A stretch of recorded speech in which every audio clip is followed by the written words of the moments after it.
All right, it is 7 o'clock Eastern, so I think we can get started. Welcome, everybody. My name is Maria Friedman, and I'm the Executive Director of Rhode Island Coalition for Israel, or RICI for short. Our organization is a grassroots nonprofit made of Christians and Jews who are united against combating anti-Semitism, educating about Israel, strengthening the alliance between the U.S. and Israel, and promoting our shared Judeo-Christian or democratic Western values. It's a pleasure to have you all on today. I am so excited to welcome our special guest, Dr. Andrew Pessin. I've had the pleasure of working with him closely over the years, and he is a nationally acclaimed author and expert on anti-Semitism. He's written several books and articles about this topic throughout his career. He's also currently a professor at Connecticut College, and he recently just founded the Institute for the Critical Study of Antizionism. So, with that, I want to turn it over to Dr. Andrew Pessin, who will begin by presenting some information to you all. He has a lot of information and knowledge to share. And throughout the presentation, please put your questions in the chat. There is a Q&A feature, and at the end, we will be asking some of your questions directly to Dr. Andrew Pessin and try to get through as many as we can. So with that, I'll turn it over to you. Maria, thank you so much. Can you see the screen share? You see the Yes, slide? it looks great. Wonderful.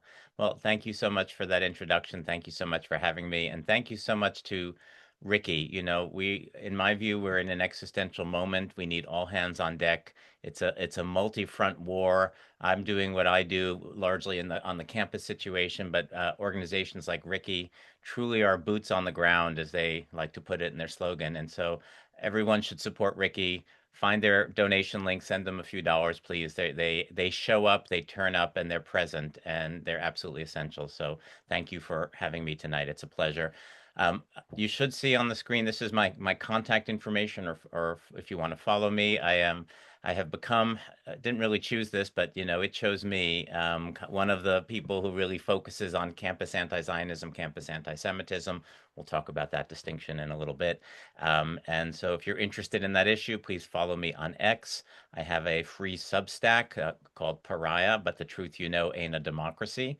There's the address for it there. I've also been running a Facebook group long before it was cool to run such a Facebook group, called Anti-Zionism on Campus. So if you are on Facebook, please come join us there. And there, of course, is my website if you want to find out more about me and my work.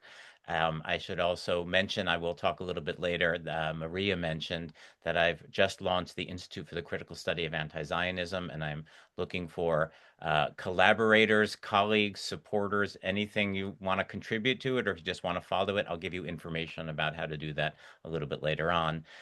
The Institute is actually launching with a free webinar series. It's really going to be, I think, groundbreaking and mind-blowing. The first webinar in the series is coming up, and that is Professor Dr. Richard Landis. You see there, that's coming up next Sunday at 12 noon Eastern Time. The lecture is called The Great Lethal Projection, Anti-Zionism's Debt to the Protocols of the Elders of Zion. There's the registration link. I know that that's long, but if you have trouble finding it, then just follow me on X or come to my Substack, and you'll get the link that way. This will be the first of a six-part series. I have six different scholars who will be giving really the foundation of the study of anti-Zionism. And this series and the work of this institute will examine the origin, evolution, and contemporary manifestations of anti-Zionism. So begins at the beginning of the modern era with this famous book called The Protocols of the Elders of Zion. So check it out if you can. It would be great to have you there, and please do spread the word. I thought I would first talk briefly about my background beyond that wonderful introduction that Maria gave. The historian Gil Troy has coined the phrase a Herzl moment, and he says that every Jew eventually has a Herzl moment, and the Herzl's Herzl moment, of course, Theodor Herzl, the founder of modern political anti-Zionism, his Herzl moment, famously, was witnessing the aftermath of the Dreyfus trial in France and suddenly coming to the conclusion that there was no future for Jews in Europe. And that's what launched the modern political Zionist movement. If there's no future for Jews in Europe, we need to get them somewhere else. And that's what Zionism was all about. My own, I think many Jews had Herzl moments roughly October 8th, 2023, looking at the way so many campuses and so many cities responded to the terrorist atrocity, which was the October 7th massacre. They responded not with horror and condemnation, but with celebration and endorsement and calls for more. And that woke up a lot of Jews, I believe. They hadn't realized how the world, our world, the Western world, America, had been turning against the Jews for quite some number of years. My own Herzl moment was 11 years ago now. Just to summarize it very briefly, a Facebook post I had written defending Israel during the course of the 2014 war with Hamas, which seems so long ago and so quaint in comparison to what we've endured over the last 2.5 years now. Um, this Facebook post got twisted out of context and was represented rather than as me defending Israel from genocidal attacks of this terrorist group Hamas, it got represented as me being a racist against Palestinians, which was an utter not just a misreading, but a willful, distorted representation of what this post was. And it led to really a massive cancellation campaign. There were international death threats. There were petitions going around the world calling for me to be fired, etc. And that was the moment that I just understood, saw, and realized in a phrase that I'll qualify later that anti Zionism, this hostility to Israel on so many campuses, just is anti Semitism. And once you see it, you can't unsee it. So this was in 2015. And once we began to recover from the fear of the death threats and all that sort of stuff, I really turned my scholarship over this past decade to focusing on anti-Zionism, anti-Semitism, with a special focus on the campus scene. I spent most of the past 10 years as the campus bureau editor for the Allgemeiner, which is a wonderful news source that focuses on Jews in Israel. Everybody should subscribe to the free daily newsletter. This step one of doing anything is being informed, and the Allgemeiner is a wonderful resource for staying informed. So I was the campus bureau editor. So in that capacity for 10 years, I have just followed the campus scene so unbelievably closely. Probably not good for my mental health, but someone has to do it. So I took the hit for all of you. The Allgemeiner would report on these stories. I would share each day my list of possible stories. The Allgemeiner could only cover a small percentage of the incidents that were happening. And indeed, I do now publish online on my Twitter account and elsewhere daily lists of relevant incidents. So if you want to enjoy my mental health situation, please follow me for those lists. Over the past 11 years, I've watched the trajectory very carefully and closely, and I have seen this hostility to Israel, which was already bad in 2014, 2015. It's what produced this cancellation campaign against me and others at the time. I've watched this trajectory grow in both quantity and quality, the frequency of incidents on campus and the hostility and intensity of them on campuses. I've watched the anti-Israel movement go from advocating for a two-state solution, i.e., the Palestinians should have a state, to just openly advocating for the destruction of the Jewish state. They don't even pretend that it's two states anymore. It's been a few years since that happened. And so for me, when October 7th, October 8th happened, none of it was surprising. It was the next logical step in this trajectory that campuses would erupt in celebration of October 7th. It was still shocking and horrifying to see it actually happening, but for someone like me who's been watching this trajectory for 11 years, it was obvious that this was going to happen, that this was the next obvious step. I've spent a lot of those years also writing about these issues. I wrote stories about individual incidents, but because I'm a philosophy professor and I'm interested in theory and ideology, I've also spent a lot of time studying the ideology which produces this hostility to Israel and therefore to Jews. And indeed, a few months ago, I published. No, you're not seeing double. This is a two-volume work. Israel Breathes, World Condemns. The one on the left is volume one, The Trajectory. The one on the right is volume two, The Aftermath. I've collected my writings of the last 11 years into these two volumes, and it was interesting exercise to do this because this is when I saw that without even trying to, simply because I was watching so closely, I really was charting, documenting, and analyzing this trajectory up to October 7th. And then I have continued to document and analyze and try to understand what campuses have become since October 7th. That's volume two. So these books are available in very inexpensive editions. They're coming out in much more expensive academic editions in a couple of months. So get them now. You can get them through my website if you are interested. I've also spent this past 10 years shifting my teaching. I see it as sort of my obligation to bring dissident ideas, since the campuses are such, many campuses are almost a totalitarian, uniform view of these issues. I'm the guy who's trying to just bring the dissident voice, the Zionist voice. I'm the only open Zionist on my campus. I am actually abused pretty badly on my campus. This is why my user handle for my Substack is pariah, but the truth you know ain't a democracy. I may be a pariah. I may be the only one who has the views that I have on my campus, but I might be right, right? Truth doesn't go by majority vote, and especially in this particular issue. And so, what I've seen, and I've given other webinars on this, and could elaborate in the question section if you're interested. But this perfect storm that really produced October 7th, we've had critical race theory plus post-colonialism, if those phrases mean anything to you, which created the DEI industry. The DEI industry, for whatever good it has done, is systemically and institutionally ill-disposed towards Israel and the Jews, to put it lightly. This created a kind of anti-West coalition, which is this dominant ideology on so many campuses, and then throw in COVID and George Floyd, which I think produced a kind of collective mania. When October 7th happened, the campuses were just primed to explode in this frenzied madhouse of violent hostility. Like I said, it wasn't a surprise to me, however shocking it was to see it. I also, just for example, last spring semester developed a new course called Big Ideas of the 20th Century, because I wanted to understand how the 20th century went from Zionism being a very big and fairly popular idea in certain circles at the beginning of the 20th century. By the time we get to the end of the 20th century, the turn has seriously begun. Anti-Zionism has become the big idea. So we got to go through the critical race theory and the post-colonialism, and to see exactly how that created this turn against Israel and the Jews. So that's what I've been doing on campuses. So let me just talk briefly about the current situation at universities as of February of 2026. I am dealing with on the great scale of things, fairly moderately unpleasant situation on my own campus.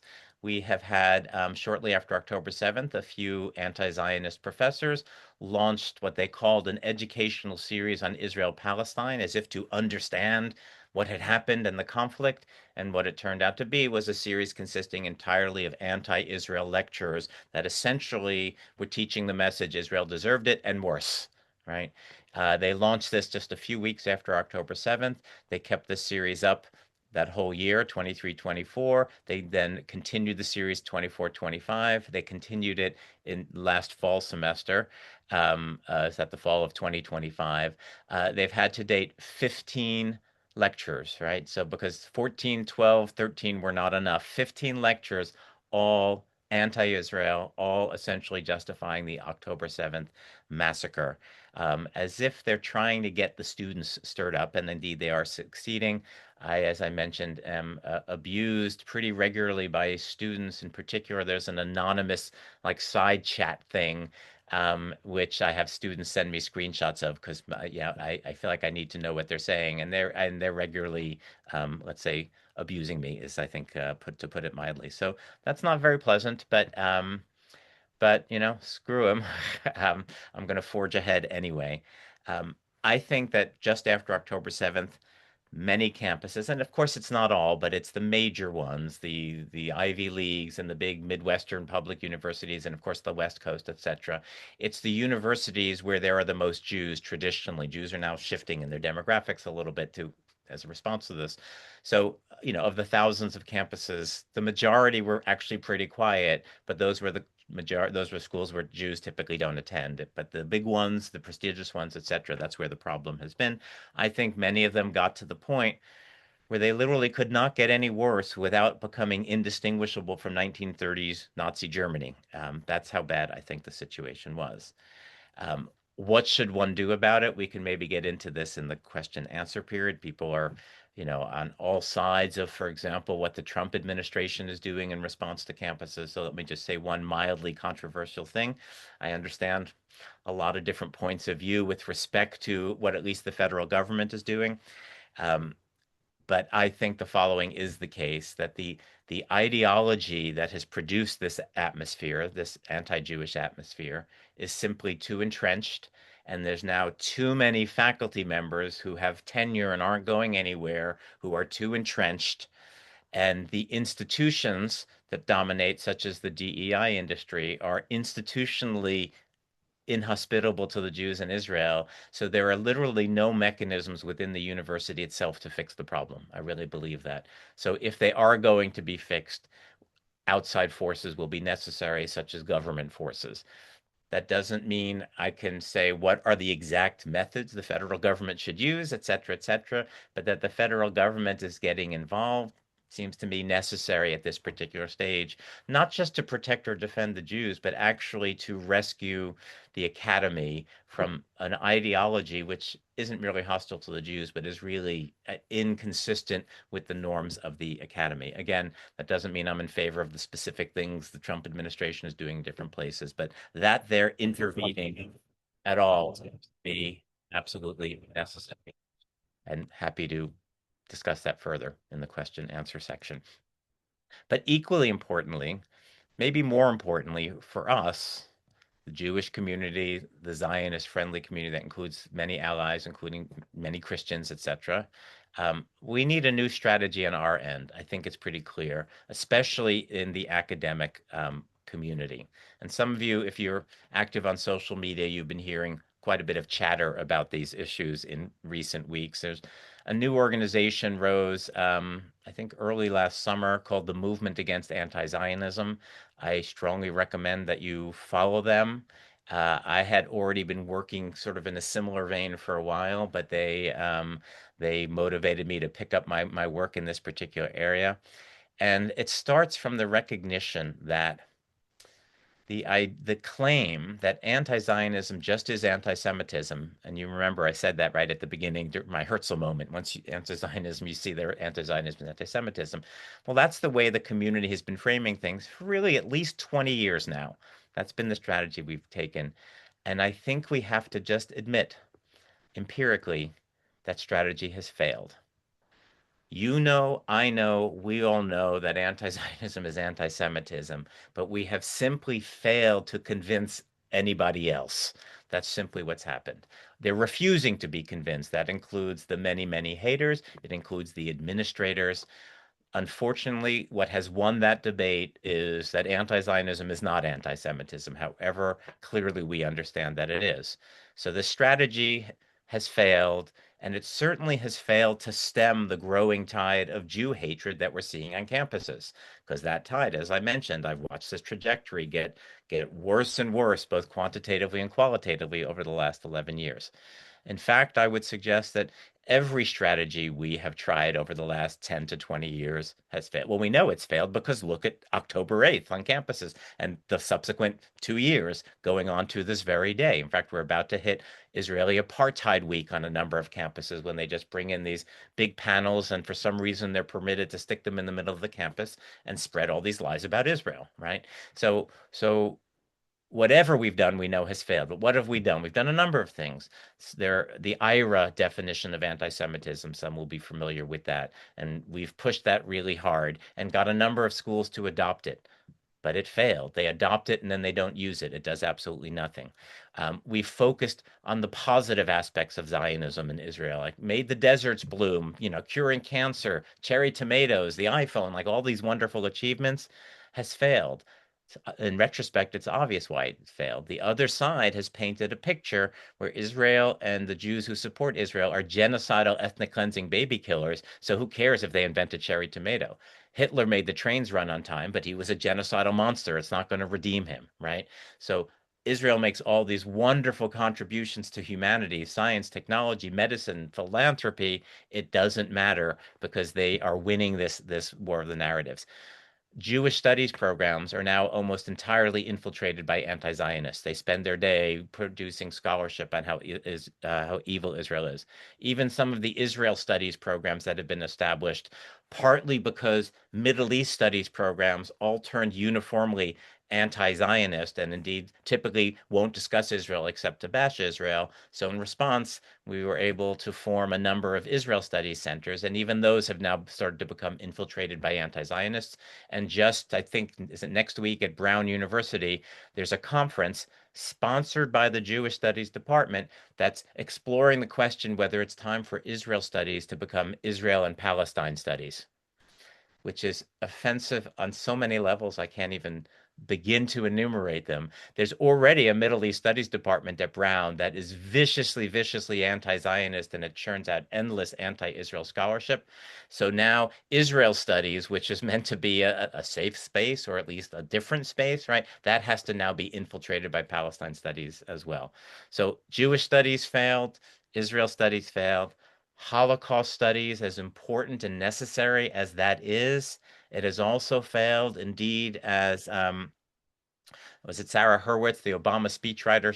She caused a little controversy a couple months ago when she basically said people are taking the wrong lessons from the Holocaust. Where the Holocaust study has become very universalized. We're not allowed to portray the Holocaust as a genocidal attack on the Jews as the primary victims or at least front and center victims or something like that.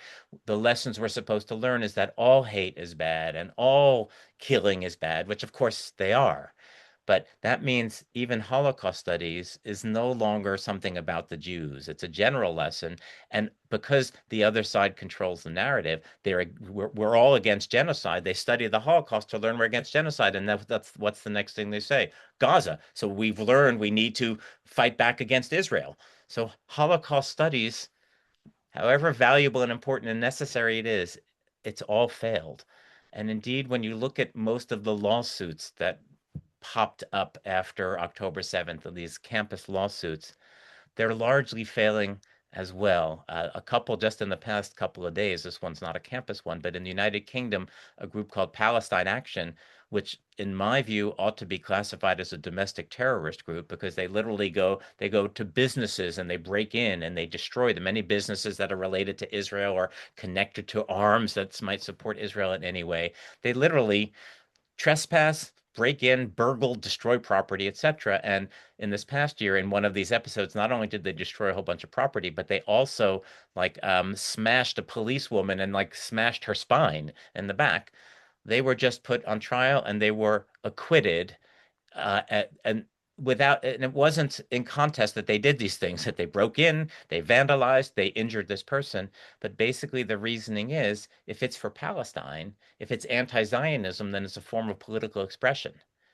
Don't even get me started on how ridiculous that is. There's a big difference between speech and behavior, and breaking in, destroying property, and hurting people is not speech. But nevertheless, because anti-Zionism, in the minds of too many people, has been separated from anti-Semitism, if it's anti-Zionism, it's basically political expression. So it's a get out of jail free card.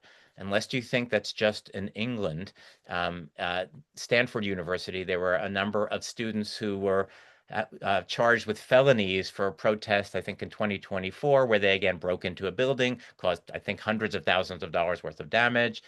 The prosecutor went for certain felony charges there. It just came back a couple of days ago. It was a locked jury and it's a mistrial. And basically, again, well, it's anti-Zionism. It's not anti-Semitism. And so it's basically, again, as long as you do it for Palestine, you can do almost anything. Indeed, think about how campuses responded to the October 7th massacre. Sure, they massacred 1,200 people, most of whom were civilians, and a whole bunch of whom were, children and elderly and pregnant women, etc. But free Palestine, right? That wasn't anti-Semitism, that's just anti-Zionism, and it's therefore okay. So we've lost this debate. Even though we all know anti-Zionism is anti-Semitism, we've lost it. And now anti-Zionism is a get out of jail free card. And I could go into more detail on like the MIT and the Harvard cases and also one at Ohio State, where again, anti-Zionism is getting these people and institutions off scot-free.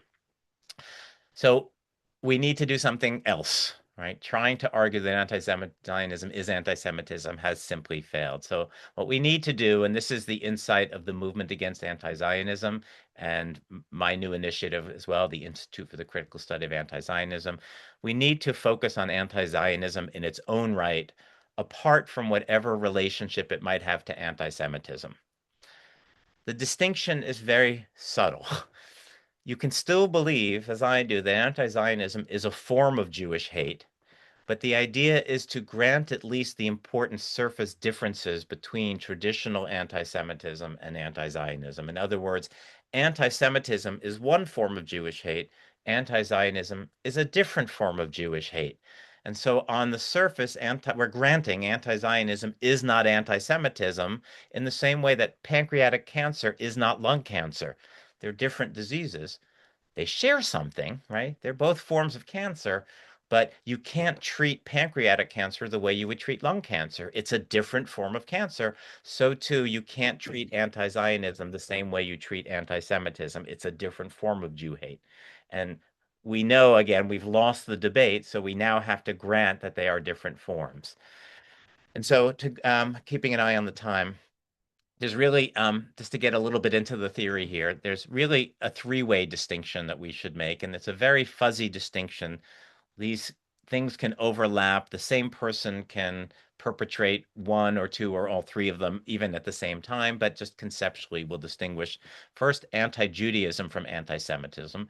Anti-Judaism is the traditional form of Jew hate that goes back at the very least to the beginning of Christianity, also in Islam, another thing we should talk about at some point, right? And this is religious hatred of Jews. It is antagonism primarily to the Jewish religion, as opposed to classic anti-Semitism, which really only arises in the late 18th, early 19th century in Europe.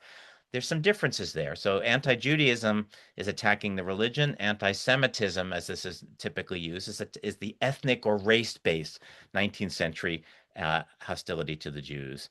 Um, these have different histories, right? Christianity versus post-Enlightenment.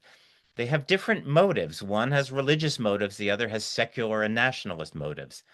They use different language and indeed invoke different libels, these lies that are cast about the Jews. So anti-Judaism, or Jew hatred talked about Jews being Christ killers or ritual child murderers or poisoners of the well or the synagogue of Satan, etc. Whereas 19th century European anti-Semites talked about Jews being race polluters and parasites and having dual loyalty and being bankers or communists, depending, or both in certain cases, the conspiracy theory versions of anti-Semitism. So the language is very, very different. They're both forms of hating Jews, but they're different forms of hating Jews with different manifestations, different histories, and often different proponents. The typical Christian anti-Semite is going to be a different kind of person than the typical racial anti-Semite of the 19th century. And of course, the epitome of the racial anti-Semitism is the Nazi Holocaust.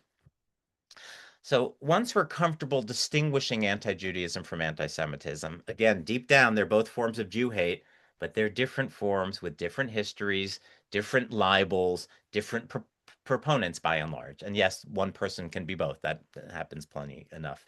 We're going to do the same thing now with anti-Semitism and anti-Zionism.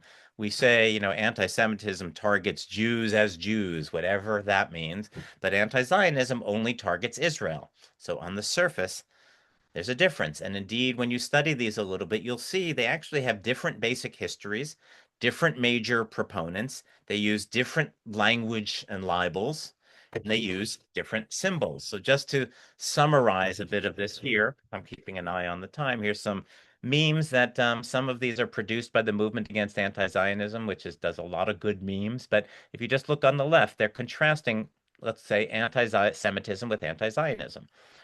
Anti-Semitism is characterized by swastikas and skinheads. Anti-Zionism is keffiyehs and red triangles of Hamas. Anti-Semitism's main thing is that Jews were not white, whereas, of course, anti-Zionism's main thing is that Jews are too white. They are white and they don't belong in the Middle East. Anti-Semitism was big on Holocaust denial. It never happened, right? Anti-Zionism is very big on Holocaust inversion. Yes, it happened. Anti-Zionists, by the way, hate anti-Semitism, so they say, but they accuse the Jews of being the new Nazis. That's Holocaust inversion, right? So that's their primary motif. Anti-Semitism emerged 19th century Europe, hit this peak in Nazi Germany. Anti-Zionism, when you study the history, really emerged, this left-wing anti-Zionism emerged from the Soviet Union in the really the 1940s and especially in the 1950s and 60s. And again, different characters, right? The skinheads versus the campus activists, etc. So there's a lot of differences. Again, a different history, different major proponents. The one on the left is right wing, the one on the right is left wing, right? Different and different libels, which we can see as we move to the middle meme here. The libels of classical anti-Semitism, which typically trace back to this book, The Protocols of the Elders of Zion. Remember that webinar next Sunday by Professor Richard Landis is going to talk about how anti-Zionism ultimately traces back to the protocols. But that's filled with the Jews are the bankers and also the communists, right? The Bolshevism there. Jews are not loyal citizens of their country. They're loyal to other Jews. Those are the classic libels. But anti-Zionism, of course, accuses the Jews collectively. The big three are colonization, apartheid, and genocide. So they focus on different libels. Right? And you see this nicely summarized in the one on the right. The I'll read the anti-Semites first. Anti-Semites said, go, leave Europe, go back to Palestine, right? That's what they said, go back to Israel. Anti-Zionists say, leave Israel, go back to Poland. They literally say that.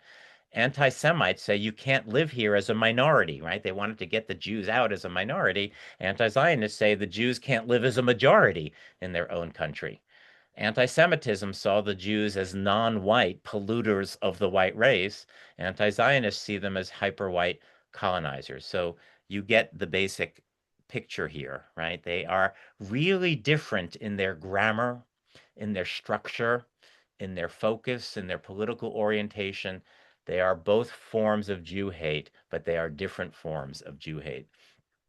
And so the difference in forms has allowed the other side to win this debate. Anti-Zionism isn't anti-Semitism that allows them to suggest it's merely a political expression, it's a political point of view, it's political criticism or something like that. And this explains their victories on campus and their victories in the course. And I also want to share with these as well because I think these really nail it from our point of view, right? So the one on the left, there's three main ways to hate Jews: anti-Judaism, and then here are the libels that traditional religious anti-Jewishness took.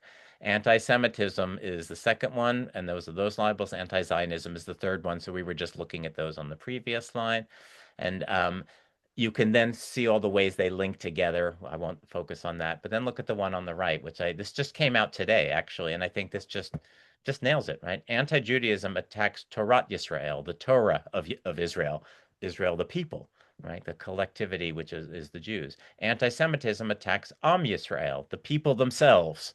So anti-Judaism attacks the Torah, the religion. Anti-Semitism attacks the people. Anti-Zionism attacks Eretz Yisrael, the land of Israel, the homeland of these people, etc. Right? So they're all ways of attacking Jews, but they're different ways of attacking Jews, or they're attacking different aspects of Jews: the Torah, the people, their homeland. Right? So what we need to do is recognize this. We've lost the battle just empirically. And the reason we've lost it is we've been so busy trying to push anti-Zionism into the anti-Semitism box where it doesn't naturally fit because there's so many differences between them. We have to acknowledge those differences and go deeper now and see how they, as the one on the right says, they're all different ways of attacking Jews. So I've launched, again, I mentioned Movement Against Anti-Zionism. Definitely find them and follow them. I've launched the Institute for the Critical Study of Anti-Zionism. Here's basic contact information. There's the website on the left. And underneath it, it has its own dedicated Substack. So please feel free, if you want to find out more about it, write that down, subscribe to the Substack. It's free. The idea is to focus scholarly attention. And here's something else we haven't done. We've spent the last 20 years playing defense. They've been on the offense for at least 20 years, probably more. And we know they're endlessly slinging libels against Israel and the Jews. The big three are the colonizers, racism slash apartheid, and genocide in particular, right?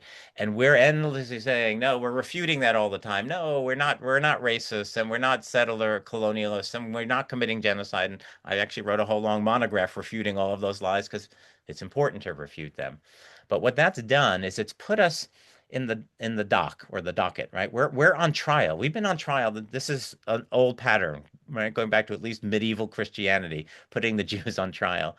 We've been on trial on campuses, and let's face it, the more you're frequently you're saying, I didn't do it, I didn't do it, I didn't do it, the people around you start thinking, yeah, he probably did it because he's constantly, the lady doth protest too much. They're constantly having to deny it because of this strategy of just endlessly accusing us, and all we do is endlessly defend ourselves from these accusations, we've actually lost the emotional battle on campuses as well. Everyone just sort of thinks we're probably guilty. And most of the students who go through a campus, most of them don't really care about this issue. They're college students. They want, hookups and parties, and maybe some want to study or whatever. And what do they care about a conflict half a world away? But what happens is they go to college for 4 years, and it's just drenched in these libels against Israel, and Israelis and Jews constantly denying it. They walk away thinking, well, they're probably guilty, right? They're probably guilty, right? Here's what we've never done. We've never put them on trial. We haven't gone after them. We haven't attacked them. We haven't even critiqued them. Individual bits of scholarship here and there, but collectively, the Jewish community hasn't done that, and the Jewish scholarly community. And there's a number of reasons for it, including that we're very nice people and we don't like to go on the attack, I would like to say collectively. We've also are living in this ideological environment where um, it's not cool to attack those who are seen as marginalized or discriminated against, like people of color. To critique people of color is to exert your power over them. And on campus, at least, the Palestinians and Muslims in general are classified as marginalized people of color. So it's just not cool to criticize them. You're going to be labeled a racist immediately. And indeed, they've created this terminology where any critique of their attacks on us, you're a racist for critiquing them, right? So this is the political environment this has been happening in. And so we're both nice and don't want to do it. And if we've wanted to do it, we're hampered from doing it because you're immediately labeled a racist, and the DEI people will come after you for criticizing the anti-Israel crowd, right? So we've had our hands behind our back, but time for that is over, right? We're in an emergency, I believe. So things are changing now. So the goal of this institute is to produce and promote and disseminate critical scholarship on the history, evolution, and contemporary manifestations of anti-Zionism as an ideology, as a worldview, and as a movement, and to expose, and this is a whole other webinar, so please come see my webinars that I mentioned earlier, to expose that today's anti-Zionism grows out of the same root as anti-Semitism and anti-Judaism. It's a form of hatred and hostility towards Jews, a different form from traditional anti-Semitism, but a form of that nevertheless, right? And indeed, when you study, for example, the webinar, we'll start with the protocols, as Professor Landis, but we're going to have a webinar on the Nazis, on the Soviets, and on the Islamists, and we're going to see that this attack on the collective enterprise of the Jewish people, Israel, Zionism, etc., comes out of literally eliminationist Jew hatred in the Nazis, in the Soviets, and the Islamists. Today's campus activists have no idea the slogans that they're chanting are literally Nazi slogans. In theory, they would be horrified to learn that because they say they hate the Nazis, right? The Nazis are the paradigm of evil. They don't realize they are literally just repeating the playbook of the Nazis. And so it is the job of this institute to get that message out. And the idea that, this conspiracy theory anti-Semitism from the protocols is alive and well, but now simply applied to Israel, anti-Zionism, it's all over the place. This was literally just last week in the Free Press. There was in the Thank God It's Friday edition of the Free Press. I think it might have been 2 Fridays ago, right? They just summarize the news of the previous week or so. Israel does it all. What can't Jews and Israelis do this day? A prominent American leftist says Israel makes the ICE software and calls the United States of ICE real. Meanwhile, online right wingers say Jews are behind mass migration, and one influential internet Nazi even says Jews made Alex Preddy's gun misfire. He was the person that ICE killed, the nurse. The gun was Jewish, basically, right? I'll be wrapping up momentarily. In South America, a series of devastating summer wildfires were being blamed on Israelis. In Spain, a bunch of trains derailed on the nation's overtaxed infrastructure, and who was blamed? Israelis. Did you know that the bullets found in Iranian children during the recent protests were, according to the Iranian government, Israeli bullets, right? This is literally the conspiracy theory anti-Semitism of the Protocols of the Elders of Nazi, not Protocols of the Elders of Zion, upgraded, updated to be 21st century conspiracies about Israel. Anti-Zionism is just repeating the same tropes and the same strategy and playbook as the earlier forms of anti-Semitism. So we need to expose that. We need teams of scholars producing reams of scholarship exposing anti-Zionism for what it is. So that's what ICSA is trying to do.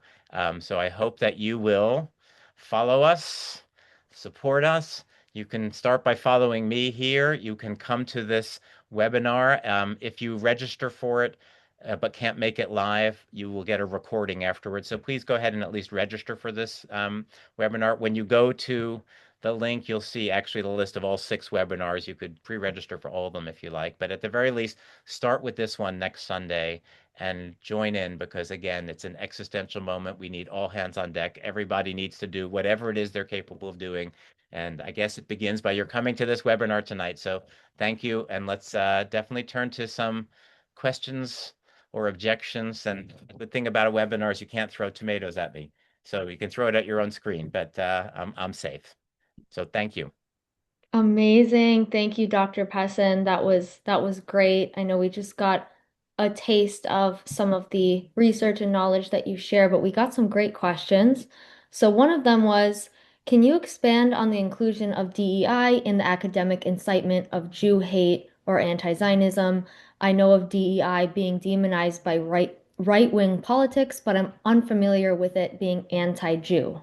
Thank you for that question, and it's a very important question. And I'll give the short version of the answer, and if there's time, I can give a much longer version of this answer. So DEI, diversity, equity, inclusion is sort of the typical name for these ideas that came out of critical race theory that originally had a lot of value. This is what I learned in producing that course, Big Ideas of the 20th Century. I wanted to read some of the original primary texts of critical race theory.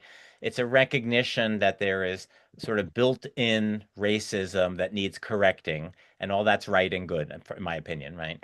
And I have no doubt perhaps the DEI offices, every single major campus, in fact, big campuses, I can't remember the numbers, but like University of Michigan had something like, I don't know, like 97 different DEI administrators, because you need one for every division of the universities, the arts, the sciences, and then like even, the humanities alone, they had their own, and the medical school has its own. So like it's a whole industry, right?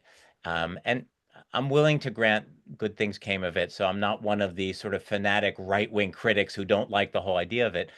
The whole idea they don't like is that it is a form of reverse racism, right? It's a form of saying we need to correct for systemic racism by anti-racism in the opposite direction, which basically means like people of color and other marginalized groups, whether it's gays or trans people and or women for a while, but they're sort of getting left out now.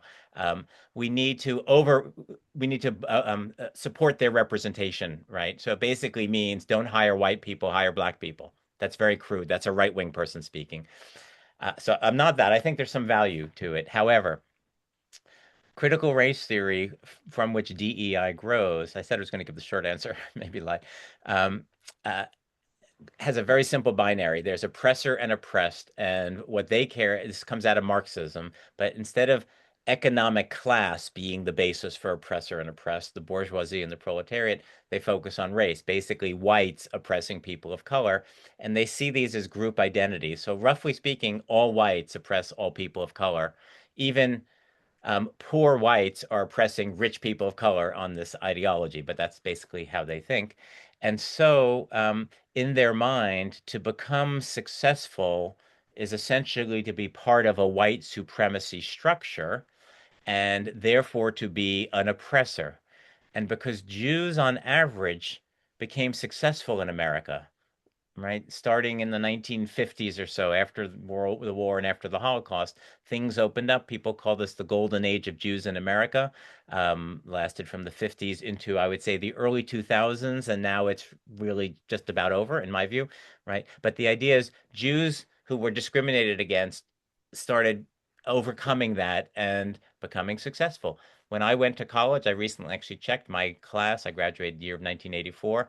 Clearly at least 20% of the names in my graduating class were Jewish names. Today, the statistics there, it's like 6 or 7%, right? So Jews became successful, but on this DEI critical race theory ideology, to become successful is to become part of the oppressor class, and therefore it's bad. And Jews, because they're more successful than other white people on average, are seen as hyper white or uber white. That's where that language came from. So in other words, Jews are the top of the heap of the oppressors. They are the master oppressors. This is the ideology that DEI essentially operates under, which means Jews can never be victims. It doesn't make sense to think of a Jew as a victim because a Jew is an oppressor.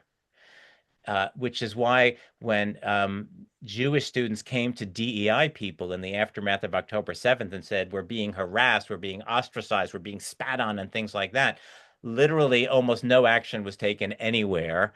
They were told, all right, well, we can hook you up with a mental health person, right, to give you some support. But the idea that Jews could be victims just doesn't fit into that philosophy. Not on our campuses domestically, but also then they project that onto the Middle East. So Israelis are just white supremacist oppressors of Palestinians who are marginalized, oppressed people of color. So of course you side with the marginalized people of color. DEI offices, and there were some studies done, DEI offices overwhelmingly supported Hamas's attacks and some more supported the anti-Israel protesters on campus because of this ideology. So, whatever merit or value it has for correcting racism problems in the United States, when it's applied to the Jews, it basically is a contemporary version of the protocols of the Elders of Zion. Jews are on the top of the heap, controlling everything and oppressing everybody else. And they're really no different from the protocols of the Elders of Zion, which is the shocking thing. So, that was a medium length answer to that excellent question. I hope that was helpful. Thank you. Thank you. That was excellent. And then you got several questions about Qatari influence. How Uh-huh. much of this increase in hate do you think is related to increased Qatari influence? Money in the West. Somebody else said, can you please talk about the money? Yeah, so that's a great question. It's been much in the news for people who are interested in this issue, namely the foreign money, specifically Arab money, but specifically the money from Qatar. I recommend following ISGAP. That's the Institute for the Study of Global Anti-Semitism and Policy, ISGAP. They're the ones that have been doing the groundbreaking work, exposing how many millions of dollars many major universities accepted and didn't disclose over the last 10 or 15 years. So, Qatar, I think, is number one on the list by a large margin. And you can trace, and this is what ISGAP is doing, you can trace that, there's a couple of main manifestations of this. So, first of all, a number of universities have opened satellite campuses in Qatar. So a chunk of the money goes to establishing those campuses there. Like NYU has a campus in Qatar. And it turns out in Qatar, they have to follow Qatari law. Well, that makes sense. But Qatari law says you're not allowed to criticize Qatar, basically, right? Or criticize Islam. And so you end up having these campuses taking this money and developing a very cozy relationship, let's say, with the Qatar government. And then Qatar will also give money to the home campus, which will fund chairs in Middle East studies or entire Middle East studies departments, where they get to choose or have heavy influence in the professors. And so, with this money, universities are beholden to Qatar, also Saudi Arabia, and a number of other, Arab and Muslim countries who are no friends, I would argue, of the United States, certainly no friends of Jews in Israel. And so, this and indeed, the most recent report suggested I think Northwestern also has a campus there. I think Qatar was able to choose who was the head DEI administrator at Northwestern, right? So they are ensuring that the DEI person is anti-Israel, which helps, of course, advance the anti-Israel agenda. And so this money is giving institutional influence to allow these universities to continue on their anti-Israel path. So it's clearly important. It's not the only factor, and this turn occurred even before this money started coming in large, billions of dollars, etc. In Western campuses, at least the early 2000s, this campaign was underway even before that money started coming in. Columbia is also another place, right? They're Middle East studies, and they have a Center for Palestine Studies, which I'm fairly sure is funded largely externally, right? But the problems began before the money, but the money then just amplifies it enormously. So it's a serious issue, and there's now efforts to get some legislation in place, which at the very least requires disclosure, right? Because a lot of this money was coming in and nobody knew. At the very least, you need to make it public information that Qatar has just given you $1 billion or something like that, or hundreds of millions of dollars, so people can know what they're dealing with. So I believe legislation is in process to begin at least requiring transparency. But in fact, I think someone has even proposed in Congress a bill which would restrict foreign donations to these universities, which is complicated because we do believe in free speech and we believe almost anybody should be able to, contribute money to a university. But clearly, there's a problem when a hostile foreign government is taking over a university by its donations. So I hope that Congress will sort that out. Right. Wow. Great answer. You also got several questions about addressing anti-Zionism coming from people who call themselves Jews. How do we address this? How do we deal with this? Oh, these questions are so good and so hard, and this is one, it's so heartbreaking. Uh, it, I want ICSA. I have this incredibly long list of projects that ICSA, my institute, needs to produce, and there will be a whole section devoted to the question and issue of Jewish anti-Zionism. And I probably should put together a whole webinar on that. I'm thinking about it because there's a lot of angles. Jewish anti-Zionism, of course, begins with modern political Zionism. From the beginning, Herzl, a lot of people were opposed to Zionism. A lot of Jews were opposed to Zionism.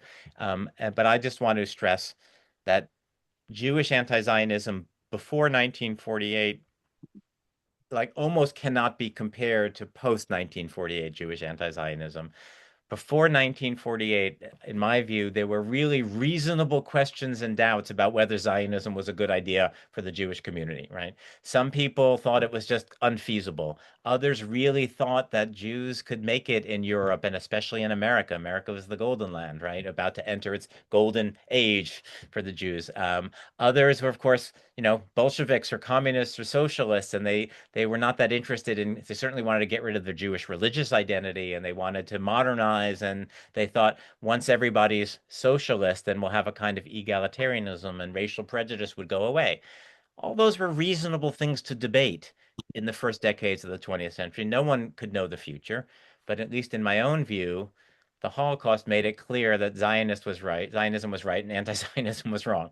Zionism is what saved the lives of a lot of Jews, and all these other forms of Jewish anti-Zionism just failed. And in fact, most of the people who were Jewish anti-Zionists ended up in the gas chambers, right? So to me, the argument was decided by the Holocaust. And maybe the best way to make that point is prior to the state of Israel, at least most of the Jewish anti-Zionists didn't hate the Jews. They wanted what was best for the Jews. They just thought Zionism wasn't it, right? They thought staying in Europe was it, assimilating was it, becoming a socialist was it. They didn't hate the Jews. That's they had antagonism towards the religious, but they didn't hate the Jewish people. They wanted what was best for the Jewish people.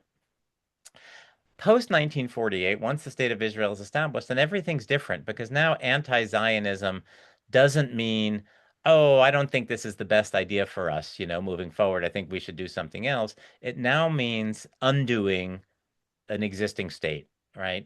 It's like the difference between, there's the joke, my wife and I have decided we don't want children. We're going to tell them tonight, right? If you get that joke, right? There's a big difference between deciding not to have children in advance and then having the children and deciding afterwards to get rid of them, right? The first is a decision not to have children. The second is murder. And roughly speaking, once the state of Israel is established, whether you like it or not, whether you like its policies or not, um, anti-Zionism is automatically something that is immensely hostile to tremendous numbers of Jews. And that's only grown since 1948. And when the state of Israel was established, I'm never good with exact numbers, but like 10% of the world's Jews live there, very small percentage. But today, 50% of the world's Jews live there. So to dismantle Israel today in this environment where it's literally surrounded by neighbors who want to commit genocide and ethnic cleansing means you are looking at 7 million Jews being ethnically cleansed at best and probably murdered at worst, right? So anti-Zionism today, in my view, cannot be maintained apart from tremendous hostility towards half the world's Jews. And of course, it's more than half the world's Jews because we know that it's not only the 7 million Jews who live in Israel, but the significant majority of Jews who live outside of Israel are supportive of Israel, have family in Israel, spend time in Israel, right? So anti Zionism today can only be understood as hostility to Jews, which was not true before 1948. And so, therefore, if you have a Jewish anti Zionist, most of them will say it's not hostility towards Jews. They think it's about Palestinian rights, but it actually almost never is. I'd have to elaborate on that. It really is about removing rights from Jews. So I can only, in the end, see it as a form of self-hatred, something like that, right? And that's a complicated notion. They will not accept that. They will say, no, I do it because I love the Jews and I think it would be best for the Jews to dismantle their oppressive state and live in democratic harmony with these people who want to annihilate them, right? It's foolishness at best. So I haven't quite answered the question, but every Jewish anti-Zionist has their own sort of journey or path, how they became there. It's a little hard to generalize.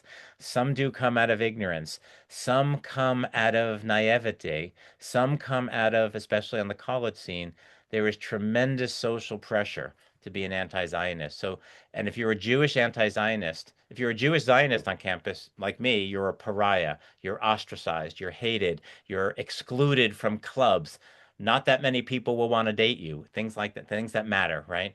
But if you're an anti-Zionist, not only do you get to join the cool club and you get to like go to the encampments, which were also like a big party, like for young people, even if you're not that political, like how rebellious and exciting. So if you become an anti-Zionist, it's like your social horizons open up dramatically. And if you're a Jewish anti-Zionist, suddenly you're like a superhero. They love you because that's what protects them from being called anti-Semites, from being called Jew haters. If we have Jews amongst us, so think about the choice so many college students have to make. Jewish students. If I'm a Zionist, I'm hated, I'm ostracized, I'm excluded from things. No one will date me. If I become an anti-Zionist, not only am I part of the cool club, but they're gonna elevate me and they're gonna center me, right? I'm gonna be at the front of every one of these rallies and they're gonna love me. So some of them go that route. It's just like the social pressure, right? So it's a complicated phenomenon. It needs a lot of scholarly attention. So there will be a whole segment of my institute devoted to understanding the many different journeys that Jewish students in particular take towards their anti-Zionism. Wow. Yeah, that's really important to highlight those experiences. You also got quite a few questions about professors on campuses. So many of the most flamingly anti-Zionist, Jew-hating, or anti-white professors on our local Duke and UNC campuses are tenured, so project an attitude of invincibility. How would you suggest addressing this larger issue, which includes hatred of white Christians too? Wow. So again, fantastic question. A study just came out from Amcha Initiative, which is a wonderful organization. They've been documenting the campus scene. In fact, I share my listings with them for quite a long time, and they've been doing all sorts of sort of social science research with their database of these incidents. And what they have been demonstrating through a number of studies over the last few years, but an absolutely major one, I haven't read the whole thing yet, it's 150 pages, just came out a few days ago. Basically the faculty are the problem. They are the key part of the problem. And not students come and go. They come to college, they're there for a few years, they leave. Faculty are basically forever, right? So without question, if you want to fix this problem, you have to address the faculty situation. Tenure I do believe in the long run tenure is on the way out, and that's probably a good thing. There were many good reasons to have the tenure system. I'm grateful to tenure because as the pariah, tenure has protected me on my campus from being the lone Zionist voice. It really hard. In fact, just this past week on Yik Yak, students are calling for another campaign to fire Pessin because I'm a racist because I support Israel, right? So thank goodness for tenure. It protects me. Unfortunately, it also protects them, right? And so, at least for the long game, and this will not be fixed overnight, right? The other side really started, it was explicit, a campaign 20 years ago to take over universities, and we were just sort of, twiddling our thumbs while they did this. Sort of, most of us not paying attention. Those who were paying attention were downplaying it, dismissing it, etc. They've captured the campuses, right? Um, to recapture them, we need to begin producing scholars who are doing the scholarship. So that's what ICSA is about. This is what my institute is about. It's to begin the long game, to promote the scholarship, which is to incentivize people to do this scholarship, but also protect them, right? If you're the only person on your campus who's a Zionist, it's not easy to do anti-Zionist scholarship, right? You're all alone out there, just out there in the wind. But if you're part of an institute and there's a whole support network, I have, by the way, I just hit 100 people, 100 scholars on my roster, right? So there's a lot of interest in this. If you're part of a network and you can go to regular conferences with people who think like you, right? It empowers you. And I'm actively reaching out, by the way, to Jewish graduate students because not only does the other side, the faculty, control the contemporary discourse, but it's almost impossible now to be a graduate student in so many disciplines and be a Zionist. It's like it's the kiss of death to your career. So they've emptied out the pipelines, the whole next generation of faculty. There's not going to be many Zionists among them. So we need to refill that pipeline. So this is what ICSA is doing. It's a long-term game. It's a losing game to try to get rid of a tenured professor. Sometimes they just cross such an abrasive, like when they openly call for the death of their own students, right? Okay, you can maybe get them on something like that, but most of them are careful enough to just be anti-Zionist, not be Semites, because of the distinctions we've made. So I don't think it's worth investing efforts in trying to remove active tenured professors. But what we can do is expose anti-Zionism for the hateful ideology it is, to make it shameful to be an anti-Zionist in the same way, at least officially, it's shameful to be an anti-Semite, right? Nobody wants to openly be an anti-Semite on a college campus. So we need to make anti-Zionism as shameful. And that's how we will put the pressure on anti-Zionist faculty to tone it down and give it up, and open space for people to openly be Zionists and feel safer being Zionists again. So it's not a happy answer. I'd love to, be able to just fire all the people that I don't like, but that's just not feasible or realistic. So I'm beginning the long game, and it will take 10 years, 15 years, 20 years, to produce scholars. And my hope is once I have ICSA will be affiliated with a university that's in discussion right now, but it can then be replicated at other universities, right? So I want to establish a beachhead and then basically multiply like spores or something like that. But that's the only solution I can see. It's a long game. It's a long game. Yeah. Awesome. That's amazing, and we look forward to seeing the continued growth of your institute. So a couple of people asked, I know this wasn't the topic of your talk tonight, but instead of focusing on anti-Semitism, why don't we emphasize the spread of radical Islam and the tolerance of the world of it? So let's close on that question because I see we're getting over time now. That is another great question, and there's at least one good reason why that hasn't happened to this point, and that's because of the DEI industry. It is you're not allowed to be critical of Muslims on campuses. They're seen as a marginalized people of color, oppressed group, and you're not allowed to attack them. Um, so it's pretty clear if any of you have studied this issue, uh, um, that the how should I put this? Islamic anti-Semitism, just the traditional form, and I mentioned earlier, right? Religious Jew hatred.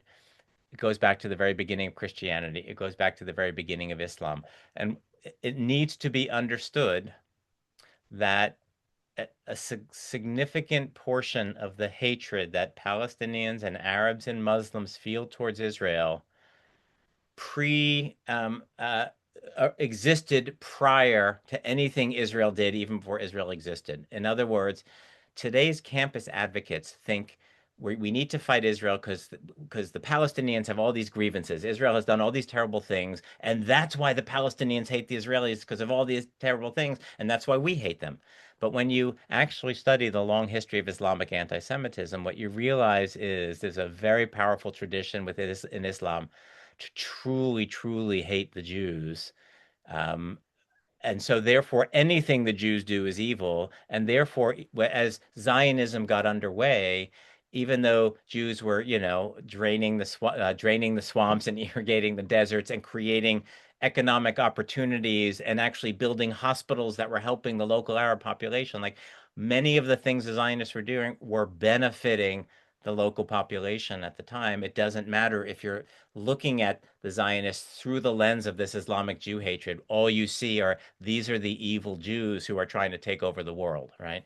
And so you have this pre-existing Islamic anti-Semitism. Basically, the Nazis and the Soviets then introduced the protocols of the Elders of Zion into the Arabic world. So they fused this Islamic Jew hatred with this conspiratorial anti-Semitism from the protocols, and that creates this toxic brew of violent hatred where I am not exaggerating when I say the Palestinian and Muslim leaders basically think Jews are, since the 7th century, are the major threat to Islam and must be annihilated, otherwise they'll destroy Islam.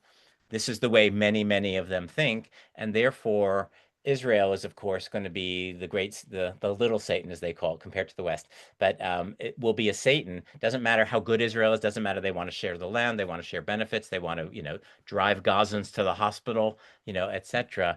If you look at Jews through this lens, you only see evil, and so it's imperative that this be understood. And so another significant segment of my institute will be devoted to understanding Islamic Jew hatred. You actually have all three forms. You have Islamic Jew, um, uh, anti-Judaism, Islamic anti-Semitism, and Islamic anti-Zionism. And when you look at them together in the proper context of this long history, you realize that the anti-Zionism, which is all over the Arab and Muslim world, isn't ultimately based in grievances against Israeli crimes or anything like that. It comes from something much deeper, and in fact, something any Western progressive allegedly rejects. It comes from racism and hatred and prejudice and bigotry, right? These are things that the Western progressives allegedly hate, and yet somehow they don't understand that the hostility to Israel is exactly the thing that they hate. That's what ICSA needs to, that's what the scholarship needs to do. People have been afraid to say that. They've been afraid to do the scholarship. They've been silent, but no more. It's an emergency. So all hands on deck. If you know any scholars out there, if you're a scholar, please reach out to me. Any collaborator, any supporter.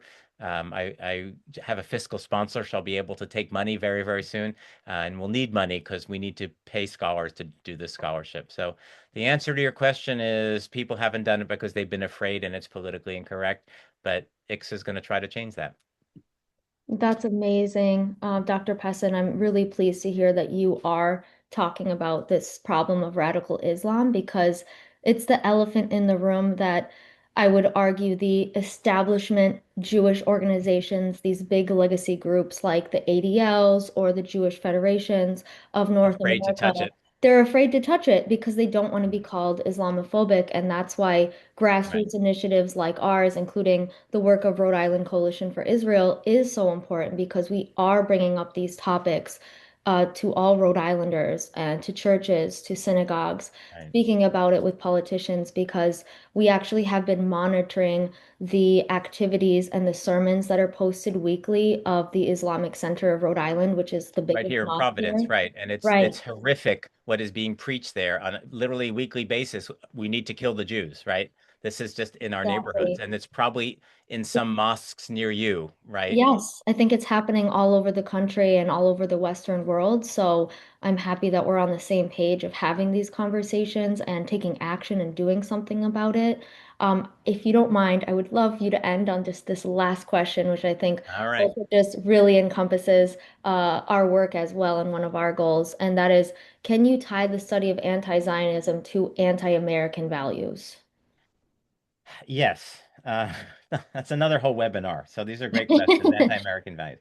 Um, let me just say very briefly, I do absolutely believe that the attack on the Jews on campuses is not just an attack on the Jews. It's certainly an attack on the academy and by university. And what I mean by that is the quote unquote scholarship that drives anti-Zionism on campus is ultimately no different from the Nazi scholarship that justified the Holocaust. In fact, it's a wonderful book called Hitler's Professors, written by Max Weinreich in the late 1940s, right after the Holocaust. And what he documented was the role that the professors, the PhDs, the scholars played in developing the ideology that justified the final solution, right? And when we look at that, we see so clearly these are people that are so gripped by Jew hatred that they will twist and corrupt their scholarship to find a way to justify ultimately annihilating the Jews. I firmly believe so what we see is that's weaponizing or politicizing scholarship to defend your political aim, which is of course not what true scholarship is. Scholarship that is aims to get at the truth, it aims to be an objective. It shouldn't have a political aim, pure scholarship, right? So we see in the Nazi case how that happened. We see the same thing in the Soviet case. So the Soviet Union literally set up institutions, universities, and some of the names are almost comical. I don't know if I can give you specific names, but they called themselves institutes of Zionology. They were studying Zionism, and their job was to produce what we would call propaganda, delegitimizing Israel and delegitimizing the Jews. But this was being produced by universities, by professors, etc.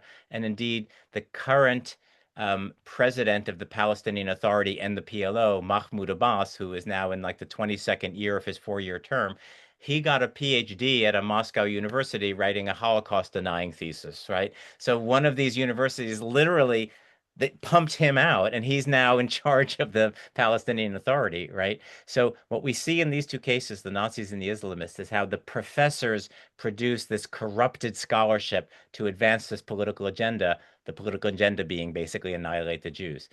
I firmly believe, and I can document this, and this is what Ix is doing, that the large majority of anti-Zionist scholarship today, these professors, these tenured professors they're producing, is literally no different from the Nazi institutes and the Soviet institutes. So if we had Hitler's professors and then Brezhnev's professors for the Soviets, today they're Hamas's professors. They are literally churning out the scholarship that justifies and defends Hamas.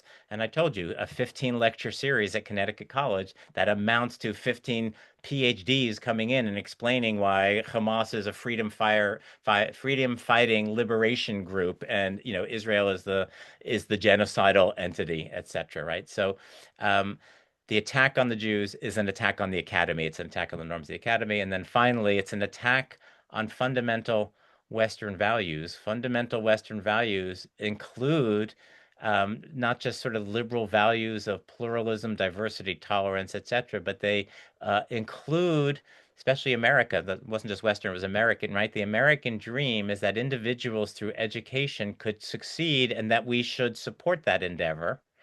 But this DEI / critical race theory ideology that exists in this very extreme form today sees success as evil. If you become successful, you become an oppressor, and therefore they see it's not just that the Jews are uber oppressors; it's that success itself is something evil. And indeed, the only way to correct racism is with the only way to correct racism is with more racism in the opposite direction. And so that whole political ideology is completely against individual liberties. It's certainly against the free. They're very anti-capitalist. That's a whole separate conversation, right? It's because they're actually coming out of Marxism, this whole movement. But they're anti-individual liberty. They're anti-capitalism. They're actually anti-pluralism, diversity, and tolerance.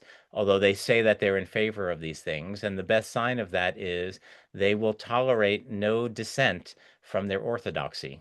Um, right? You have to believe exactly what they believe. Otherwise, your speech is harmful and you have to be silenced. That is anti-American, right? They openly deny free speech, by the way, because free speech privileges or prioritizes the powerful person, right? Elon Musk has much more free speech reach than you and I do because he owns Twitter and a million other things, right? And so the free speech is an advantage to those already in power. And so what you need to do is limit the speech of those in power and advance the speech of those not in power. But that's not liberalism and that's not free speech, right? It's actually careful, controlled regulation of speech. So it's anti-American, at least traditional anti-American values, and they're clear about that. They openly say we need to destroy Israel, we need to destroy America. Like most of the Western progressives, and certainly the Islamists who are part of these movements, we need to destroy the great Satan. So anti-Jews, anti-Academy, anti-America, anti-West, it's all just one big package, and this is what's dominant, unfortunately, on too many of our major campuses. Right. I definitely agree. And I think the more that we can spread that message and frame it as anti-American, the more people we can bring into our movement. So, Yeah. on that note, thank you so much, Dr. Thank you, Pessin. everybody. The And fabulous presentation and give some discussion. money to RICI. Give a few dollars to RICI. They do a lot of great work and they need to keep going and expand. Thank you so much. I did put a link to our website and that PayPal link. If anyone does feel compelled to support our work, it would really mean a lot to us and go a long way. And we look forward to continuing to collaborate with you, Dr. Pessin, and It's always watching a you pleasure. shine. Thank you so much. All right. Good night, everybody. Thank you, everybody. Have a great night.